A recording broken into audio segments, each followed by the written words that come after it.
नमस्कार दोस्तों, आप सभी का study quiz with Nirmala YouTube channel पर स्वागत है।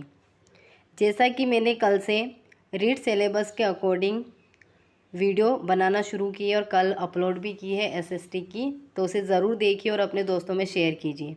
आज मैं हिंदी शिक्षण विधि की जो मॉडल पेपर चल रहा है उसका 7 नंबर लेकर आई हूँ, तो ज़रूर देखिए। इससे पहले मैं 6 वीडियो अपलोड कर चुकी हूँ, आज 7वीं है।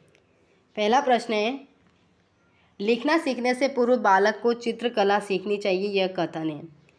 यानी कि लिखना सीखने से पहले बालक को चित्रकला सीखनी चाहिए, यह किसने कहा है? महात्मा गांधी ने, पेस्टोलॉजी ने, मैकडूगल ने या फिर जवाहरलाल नेहरू ने? तो इसका आंसर आ जाएगा महात्मा गांधी। महात्मा गांधी ने कहा है कि बालक को लिखने सीखने से पहले चित्रकला सिखानी ज़रूरी है। ओके, अगला प्रश्न है, भाषा शिक्षण में अशुद्धि होती है। भाषा शिक्षण में किस में अशुद्धि होती है, ये पूछना चाहता है। बोलने में, पढ़ने में, लिखने में या उपयुक्त सभी में? तो इसका आंसर हो जाएगा कि भाषा शिक्षण में अशुद्धि सभी में होगी। बोलने में भी अशुद्धि होती है, पढ़ने में भी होती है और लिखने में भी होती है, इसलिए इसका आंसर हो जाएगा डी, उपर्युक्त सभी। अगला प्रश्न देखिए, विद्यालय में समूह के, ये मन नहीं आएगा यहाँ पे।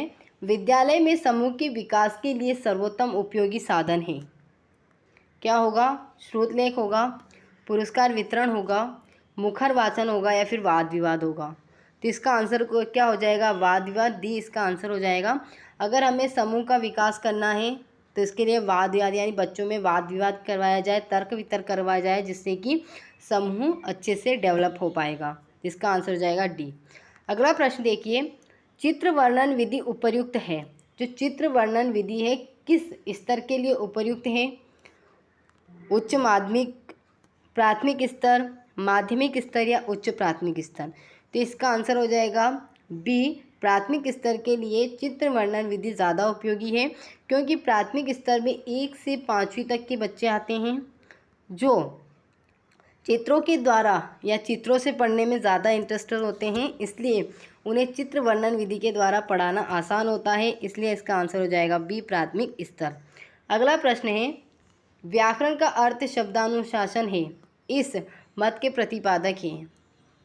यानी कि व्याकरण का अर्थ शब्दानुशासन है, किसने बताया है? पतंजलि ने, अरविंद घोष ने, महात्मा गांधी ने या विवेकानंद ने? तो इसका आंसर हो जाएगा कि व्याकरण का अर्थ शब्दानुशासन है, ये कहने वाले हैं पतंजलि। आंसर है ए, पतंजलि। अगला प्रश्न है, व्याकरण शिक्षण की विधि नहीं है। यानी कि 3 विधियाँ व्याकरण शिक्षण की है और एक नहीं है। भाषा संसर्ग विधि, सूत्र विधि, निगमन विधि या प्रयोगशाला विधि? तो इसका आंसर हो जाएगा डी, प्रयोगशाला विधि व्याकरण शिक्षण की विधि नहीं है। बाकी भाषा संसर्ग विधि, सूत्र विधि, निगमन विधि, ये सभी व्याकरण शिक्षण की विधियाँ हैं। भाषा संसर्ग में क्या होता है? काव्य शास्त्र के साथ ही व्याकरण पढ़ाई जाती है, यानी कि अलग से कोई व्याकरण नहीं पढ़ाई जाती है। सूत्र विधि में सूत्रों के माध्यम से, निगमन विधि में नियमों के माध्यम से, नियम से उदाहरण की ओर चला जाता है। लेकिन प्रयोगशाला विधि व्याकरण के लिए उपयोगी विधि नहीं है।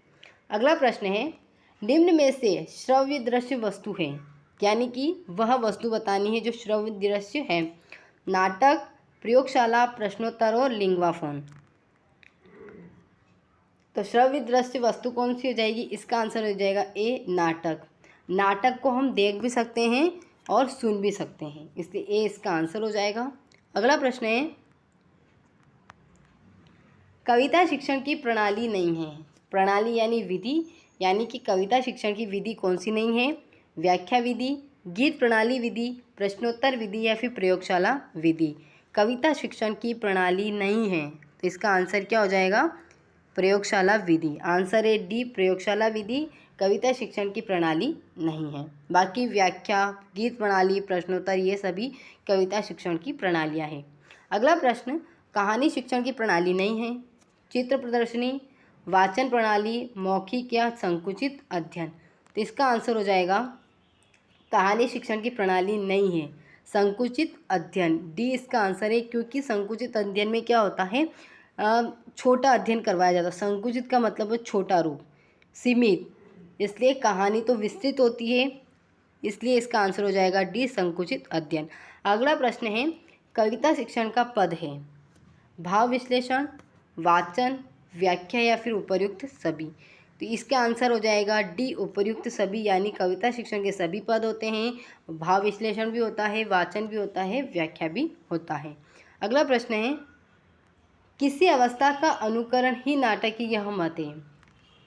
किसी अवस्था का अनुकरण ही नाटक है, यह किसने कहा है? भरत मुनि ने, आचार्य रामचंद्र शुक्ल ने, दिनकर ने या फिर मैथिली शरण गुप्त ने। तो इसका आंसर हो जाएगा कि किसी अवस्था का अनुकरण ही नाटक है, यह कहा था भरत मुनि ने। आंसर है ए, भरत मुनि। अगला प्रश्न है, 2 या 2 से अधिक विद्यार्थियों द्वारा किया गया वाचन कहलाता है। क्या कहलाता है?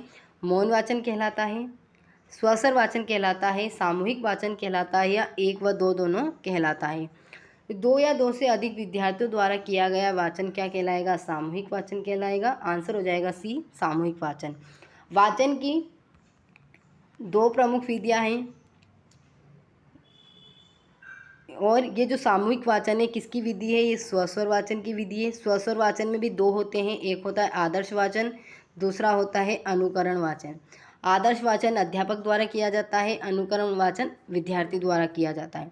अनुकरण वाचन में भी 2 विधियाँ होती है, एक होती है सामूहिक, एक होती है व्यक्तिगत।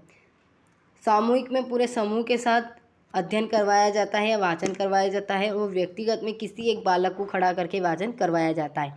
इसलिए यहाँ पर क्वेश्चन था 2 या 2 से अधिक विद्यार्थियों द्वारा किया गया वाचन, तो क्या हो जाएगा? सामूहिक वाचन।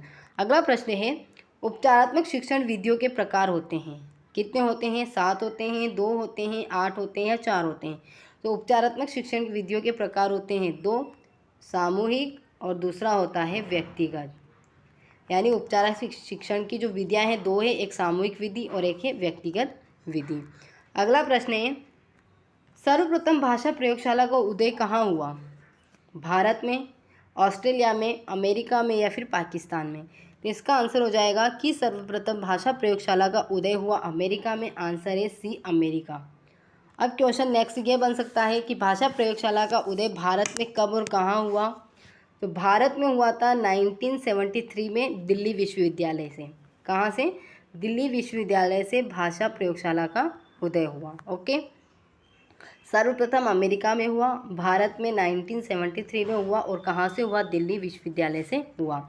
अगला प्रश्न है, भूतकाल के हिंदी में कितने भेद किए जाते हैं? ये व्याकरण का क्वेश्चन आ चुका है कि भूतकाल के हिंदी में कितने भेद माने गए हैं या किए जाते हैं? 2, 5, 6 या 3। तो आप इसका आंसर मुझे कमेंट सेक्शन में बताइए कि कितने भेद माने गए हैं किसके? भूतकाल के। अगला प्रश्न है, भाषा की इकाई होती है, वाक्य होती है, शब्द होती है, 1 या 2 दोनों होती है, इनमें से कोई नहीं। तो इसका आंसर हो जाएगा भाषा की इकाई होती है। तो आंसर है सी, 1 व 2 दोनों होती है। अगर यहाँ पे सार्थक इकाई पूछा जाता, सबसे बड़ी इकाई पूछा जाता, तो आंसर अलग हो जाता, लेकिन पूछा क्या है? भाषा की इकाई होती है, तो ये दोनों ही होती है, इसलिए इसका आंसर हो जाएगा सी, 1 व 2 दोनों। अगला और आज का आखिरी प्रश्न है, पठन कौशल प्रशिक्षण देने की महत्वपूर्ण विधि है। पठन कौशल प्रशिक्षण देने की महत्वपूर्ण विधि है, यानी कि बच्चों को पढ़ाने का कौशल सिखाने के लिए उनको ट्रेनिंग देने की महत्वपूर्ण विधि क्या हो जाएगी? अक्षर बोध हो जाएगी, कहानी हो जाएगी, ए व बी दोनों होगी या फिर कोई नहीं। तो इसके लिए अक्षर बोध यानी अक्षर का ज्ञान करवाते हुए, उनका अर्थ बताते हुए बच्चों को पढ़ाना, अक्षर बोध यानी अक्षरों को ज्ञान करवाना, और कहानी के माध्यम से पढ़ाना। इसलिए इसका आंसर हो जाएगा सी, दोनों ही विधियाँ कह सकते हैं प्रशिक्षण देने के लिए महत्वपूर्ण होगी। तो फ्रेंड्स, ये थे 15 प्रश्न, 15 नहीं 17, 2 व्याकरण के भी थे। तो इन्हें करिए, कमेंट सेक्शन में ज़रूर बताएं कि आपकी कितने सही हो रहे हैं, और मेरे चैनल को सब्सक्राइब ज़रूर करें, बेल आइकन को प्रेस करें, अपने दोस्तों में शेयर करें। Thank you.